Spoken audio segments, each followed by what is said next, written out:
आणि आता आणखी एक महत्त्वाची बातमी। संतोष देशमुख हत्या प्रकरणात सक्तीच्या रजेवर पाठवलेले पोलीस हे याच हत्या प्रकरणाची सुनावणी घेणाऱ्या न्यायाधीशांसोबत धुळवड साजरी करताना दिसल्याचा आरोप सामाजिक कार्यकर्त्या अंजली दमानिया यांनी केलाय। तर राजेश पाटील, प्रशांत महाजन यांचा न्यायाधीश सुधीर भाजीपाले यांच्यासोबतचा व्हिडिओ अंजली दमानिया यांनी ट्विट केलाय। मात्र TV9 मराठी या व्हिडिओची पुष्टी करत नाही। दोघही अधिकारी होळी खेळताना जर जज बरोबर दिसले तर मला वाटतं हे अतिशय गंभीर आहे।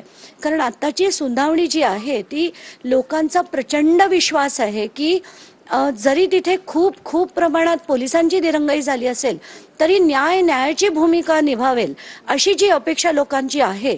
तर तसं आता जर हे जे आजचं चित्र आहे त्यानंतर ते होईल की नाही अशी शंकेची पाल चुकचुकणं सुद्धा कुठेतरी चुकीचं आहे। तरी इन ऑल फेअरनेस ही जी चौकशी आहे ही मूव्ह करून दुसऱ्या एखाद्या जजकडे द्यावी असा विनंती अर्ज मी प्रिन्सिपल जज आणि लॉ अँड ज्युडिशरीकडे पाठवणार आहे। पोलीस निरीक्षक प्रशांत महाजन सक्तीच्या रजेवर। प्रशांत महाजनांवर बीड हत्या प्रकरणात तक्रार घेण्यास उशीर केल्याचा आरोप। राजेश पाटील पोलीस निरीक्षक पदावरून सध्या निलंबित। राजेश पाटलांचे कराड सुदर्शन घुले सोबत सीसीटीव्ही समोर आले होते। न्यायाधीश सुधीर भाजीपाले यांच्याकडे बीड हत्या प्रकरणाची सुनावणी।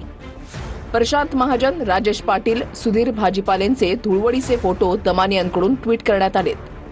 हत्या प्रकरणाची सुनावणी दुसऱ्या न्यायाधीशांमार्फत घ्या अशी मागणी दमानियांनी केली आहे।